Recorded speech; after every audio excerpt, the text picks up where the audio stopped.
Hello and welcome students.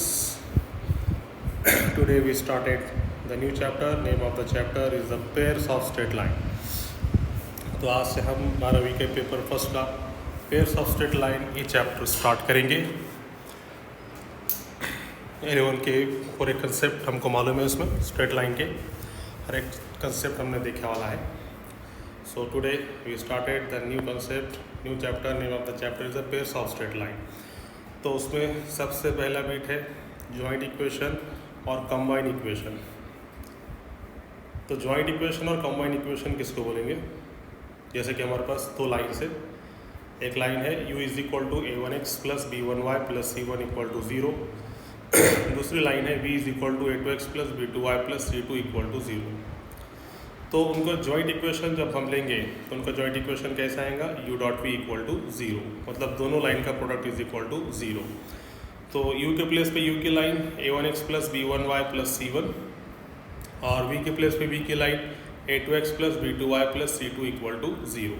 तो हम जब दोनों का मल्टीप्लिकेशन करेंगे तो हमको क्या मिलेगा? दोनों की कंबाइंड इक्वेशन। उसके लिए हमने एक एग्जांपल लगाया है। नीचे देखो, एक लाइन है 2x plus y plus 4 equal to 0 और दूसरी लाइन है 4x plus 6y plus 2 equal to 0। तो इन दोनों का जॉइंट इक्वेशन हम जब लेंगे तो दोनों का dot product is equal to 0।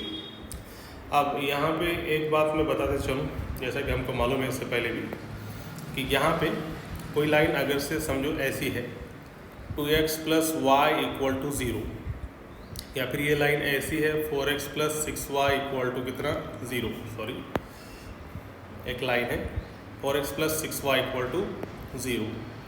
तो ये दोनों में खास बात ये है कि यहाँ पे कांस्टेंट टर्म अपसेट है। जैसे यहाँ पे कांस्टेंट टर्म 4 है तो इसका मतलब ये लाइन ओरिजिन में से पास नहीं है, और जिसमें कांस्टेंट टर्म अपसेंट है वो लाइन कहाँ से पास है? ओरिजिन में से पास है। उसी तरीके से यहाँ पे कांस्टेंट प्लस 2 है, ये भी लाइन ओरिजिन में से पास नहीं है, जबकि 4x प्लस 6y में कांस्टेंट टर्म अपसेंट है, इसका मतलब ये लाइन ओरिजिन में से पास है। तो फिलहाल अभी हमारे पास जो लाइंस है वो लाइंस ओरिजिन में से पास नहीं है और उनका हम जॉइंट इक्वेशन लेंगे इस तरीके से। पहली line 2x plus Y plus 4 और दूसरी line 4x plus 6y plus 2 equal to 0। जब हम दोनों का मल्टीप्लिकेशन लेंगे तो हमको क्या मिलेगा? Combined equation. मल्टीप्लिकेशन कैसे लेंगे सबको मालूम है। पहले टर्म का मल्टीप्लिकेशन पहले टर्म के साथ, पहले का दूसरे के साथ, पहले का तीसरे के साथ, उसी तरीके से दूसरा पहला, दूसरा दूसरा और दूसरा तीसरा, और नेक्स्ट टर्म में 4 का तीनों के साथ मल्टीप्लिकेशन करेंगे और जो भी प्रोडक्ट आएगा वो उनकी क्या रहेंगी? Joint equation. और उसी का दूसरा नाम क्या है? It is also called as a combined equation. Joint equation या फिर कंबाइंड इक्वेशन एग्जाम में दोनों में से एक पूछता है। अब नेक्स्ट टाइटल है हमारे पास होमोजेनस इक्वेशन। ये इक्वेशन है, it is equation homogeneous equation of degree 2। तो ये टर्म समझने के लिए सबसे पहले हमको ये मालूम होना चाहिए डिग्री ऑफ टर्म किसको बोलेंगे। तो डिग्री ऑफ टर्म यानी क्या? जैसे कि अब ये इक्वेशन है, यहाँ पे x cube y plus 3xy square plus 2xy plus 7x plus 2 equal to 0। अब इसमें हम देखेंगे तो हर टर्म की डिग्री देखो। जैसा डिग्री मतलब क्या? जो वेरिएबल्स है उनके पावर की, उनके इंडाइसेस की सम करेंगे तो हमको क्या मिलेंगे? डिग्री। जैसे कि देखो ये फर्स्ट टर्म, इसमें दो वेरिएबल्स है, दोनों के पावर के addition x cube plus y का पावर 1, 3 प्लस 1 कितना आ गया इसकी? ये टर्म की डिग्री होगी 4। उसी तरीके से ये टर्म की डिग्री देखेंगे तो इसके पावर में कितना है? 1। तो 1 प्लस 2 कितना हो गया? 3। और ये 3 क्या है? इसमें कांस्टेंट है, सिर्फ वेरिएबल्स के पावर काउंट करेंगे अपन। 1 प्लस 2 इज इक्वल टू कितना? 3। 2 कांस्टेंट है, इसके पावर में 1, इसके पावर में 1, इसी टर्म की डिग्री कितनी होगी? 2। उस तरीके से इसके पावर में 1 है तो इसकी डिग्री कितनी हो गई? 1। और लास्ट में ये कांस्टेंट टर्म है 2। अब यहाँ पे 2 है मगर एक्चुअल कैसा है? 2x का पावर 0 और y का पावर 0, तो दोनों की एडिशन करने पे कितना आएगा? 0। इसलिए टर्म की डिग्री कितनी है? 2 की डिग्री कितनी है? 0। तो ये होगा पहला term, degree of a term. तो डिग्री ऑफ टर्म किसको बोलेंगे? कोई भी इक्वेशन या एक्सप्रेशन। अब देखो इक्वेशन और एक्सप्रेशन में क्या फ़र्क है? इक्वेशन कब? जब हम इसके इक्वल टू क्या लिखेंगे? 0, तो इट बिकम्स इक्वेशन। ये हो गई इक्वेशन।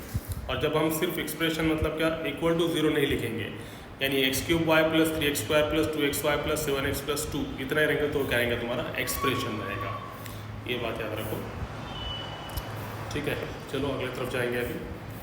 अब उसके बाद नेक्स्ट टाइम होमोजीनियस एक्सप्रेशन किसको बोलेंगे? तो होमोजेनियस एक्सप्रेशन मतलब जैसे देखो अभी नीचे एग्जांपल दिया मैंने, अभी x + 2y इक्वल टू 0 नहीं है, तो ये क्या है हमारे पास, it is called as the expression. इसको क्या बोलेंगे हम, expression, it is called as the expression. उसी तरीके से अगर से x + 2y इक्वल टू 0 है तो इसको क्या बोलेंगे हम, इक्वेशन। ये बात याद रखो, दोनों में डिफरेंस समझ में आना चाहिए। एक्सप्रेशन में सिर्फ इतना ही रहेगा और इक्वल टू 0 लगाया तो एक्सप्रेशन बिकम द इक्वेशन। अब उसके बाद है what is mean by homogeneous. भाई होमोजीनियस किसको बोलेंगे? अब ये इक्वेशन में अगर से देखेंगे हम तो वेरिएबल के पावर में देखो x के पावर में 1, ये टर्म की डिग्री 1 हो गई, और y के पावर में 1, ये टर्म की डिग्री कितनी होगी 2। तो हर टर्म की डिग्री कैसी है, सेम है, 1 और 1। तो इसलिए इसका क्या बोलेंगे अपन, it is called as a homogeneous expression. It is called as a homogeneous expression. उसी तरीके से आप देखो यहाँ पे तीन टर्म्स है, इसकी डिग्री कितनी होगी 2, इसके पावर में 1 + 1, इसकी भी डिग्री कितनी होगी 2, इसकी भी डिग्री कितनी होगी 2। तो इसको क्या बोलेंगे, होमोजीनियस एक्सप्रेशन। ठीक है। उसी तरीके से मैंने 4 टर्म लेके बताया, जैसे कि यहाँ पे ये टर्म की डिग्री कितनी है 3, ये टर्म की डिग्री 2 + 1 कितना हो गया 3, 1 और 2 कितना हो गया 3, और इसका ऑलरेडी कितनी है 3। मतलब हर टर्म की डिग्री कैसी है, सेम। सॉरी, ओके, यानी सॉरी वेर वी आर, हर टर्म की डिग्री कैसी है, सेम है, इसलिए इसको बोलेंगे अपन होमोजीनियस एक्सप्रेशन इज देयर। ठीक है। उसके बाद next term comes homogeneous equation. तो होमोजीनियस इक्वेशन किसको बोलेंगे, देखो ax + by = 0, दोनों सेम है एक्सप्रेशन में, और इक्वेशन में सिर्फ फ़र्क इतना है कि यहाँ पे इक्वल टू क्या रहेगा 0। वही कंसेप्ट है, x के पावर में कितना 1, y के पावर में 1, दोनों वेरिएबल के पावर, दोनों टर्म्स की डिग्री 1 है, इसलिए क्या है होमोजीनियस। क्या है, होमोजीनियस। उसके बाद यहाँ पे भी y के वेरिएबल के पावर में 1 1, ये भी क्या है, होमोजेनियस इक्वेशन।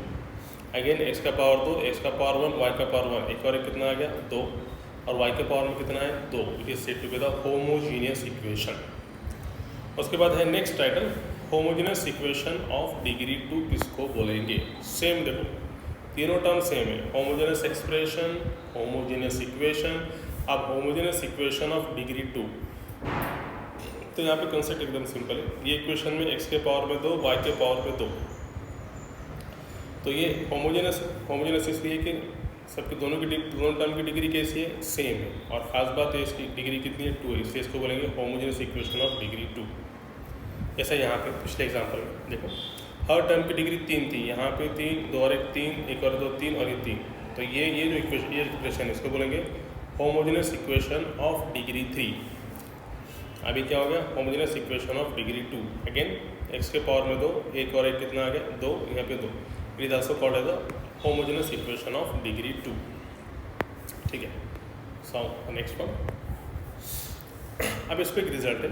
रिजल्ट मतलब ये एक्चुअल थ्योरम में दिया वाला है, it is also called as the theorem.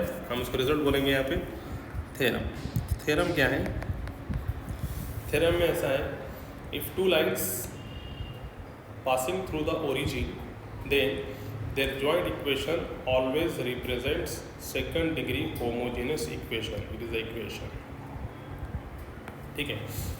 यानी 2 लाइन अगर से ओरिजिन में से पास है तो हमेशा हमको क्या देंगे, सेकंड डिग्री होमोजेनियस इक्वेशन। देखो ये रिजल्ट को हम ये थ्योरम को हम एग्जाम्पल देकर प्रूफ करेंगे। जैसे कि फॉर एग्जांपल एक लाइन है, देखो यहाँ पे ग्राफ से बता देंगे। सपोज ये हमारे पास एक लाइन है, ये लाइन ओरिजिन में से पास है, ये लाइन हमारी पहली लाइन, और ये दूसरी लाइन, ये दोनों लाइन कहाँ से पास है, ओरिजिन से। अब हम अगर जिनके जॉइंट इक्वेशन देखेंगे, इट इज द इक्वेशन, तो उनकी जॉइंट इक्वेशन कैसे आएंगी, a1x + b1y × a2x + b2y = 0। सबसे बड़ी बात यहाँ पे कांस्टेंट टर्म कैसा है, एब्सेंट है, इसलिए लाइन में से पास है, ओरिजिन में से। यहाँ पे भी कांस्टेंट टर्म क्या है, एब्सेंट है, तो ये भी लाइन कहाँ से पास है, ओरिजिन से। ये बात याद रखिए। ठीक है। तो अभी 2 लाइन्स ओरिजिन में से पास है, तो उनका जॉइंट इक्वेशन हमको क्या देना चाहिए हमेशा, it always represent second degree, it always represent second degree homogeneous equation. देखो अब होता क्या वैसा, मल्टीप्लाई a1x का दोनों के साथ, उसके बाद में b1y का दोनों के साथ, तो इसमें हमको टर्म्स ऐसे आ गया, इक्वेशन आ गई a1 a2x² a1 b2xy, ये आ गया b1 a2xy और b1 b2y²। तो यहाँ से ये दोनों में से एक्स वाई और यहाँ से एक्स वाई कॉमन निकलेगा, एक्स वाई कॉमन, बाकी सब एज इट इज़।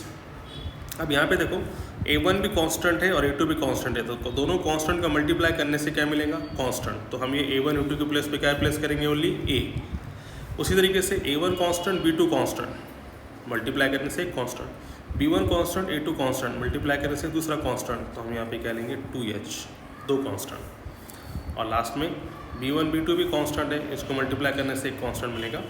ये सब हम इसमें रिप्लेस करेंगे तो equation becomes ax² plus 2hxy plus by² equal to 0 and is the standard result. ये रिजल्ट याद रखना चाहिए तुमको। इक्वेशन क्या है, ax² plus 2hxy plus by² equal to 0। ये नंबर ऑफ टाइम्स आएंगी, ये हम जनरली रिप्रेजेंट करते हैं सेकंड डिग्री होमोजीनियस इक्वेशन के लिए, सेकंड डिग्री होमोजीनियस इक्वेशन के लिए। तो रिजल्ट क्या है, हमने दो लाइंस कैसे लिए थे, ओरिजिन में से पास होने वाले, दोनों का जॉइंट इक्वेशन जब लिया तो सॉल्व करने के बाद जो इक्वेशन मिली वो हमको मिली सेकंड डिग्री होमोजेनियस इक्वेशन। अभी जनरल में हो गया, चलो एग्जांपल लेंगे, जैसे कि फॉर एग्जांपल सपोज एक लाइन है हमारे पास 2x plus y equal to 0 और एक लाइन है 3x plus 4y equal to 0। देखो दोनों में कांस्टेंट टर्म एब्सेंट है, इसका मतलब दोनों लाइंस ओरिजिन में से पास है।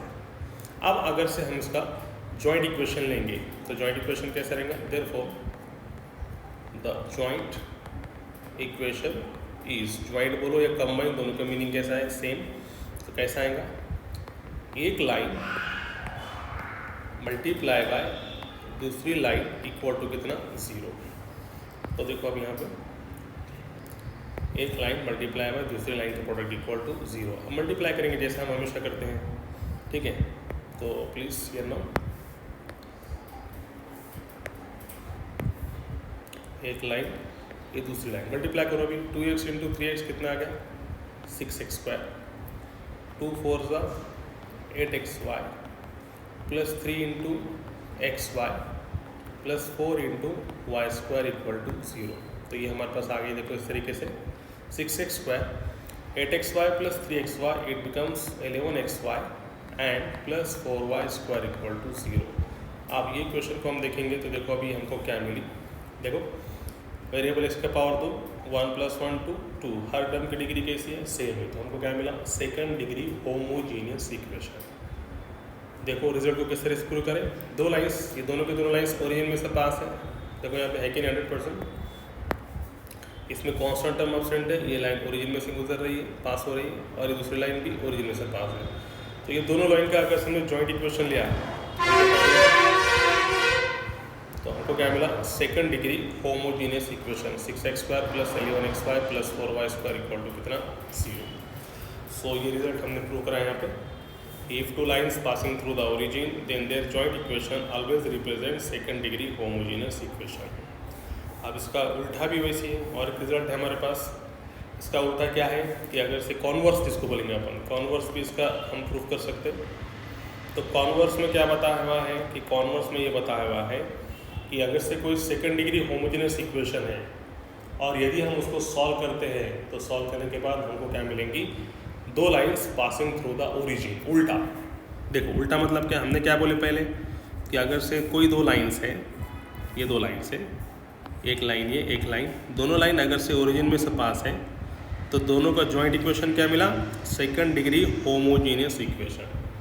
अब इसका उल्टा है, कॉन्वर्स में है कि अगर से सेकंड डिग्री होमोजेनियस इक्वेशन है तो उसको जब हम सॉल्व करेंगे तो उस टाइम पे हमको क्या मिलेंगे, दो लाइंस, और दोनों के दोनों लाइन क्या में से पास रहेंगे, ओरिजिन में से। जैसे कि इसका उल्टा, जैसे कि फॉर एग्जांपल मैंने ये इक्वेशन उठा दिया यहाँ से 6x² plus 11xy plus 4y² equal to 0।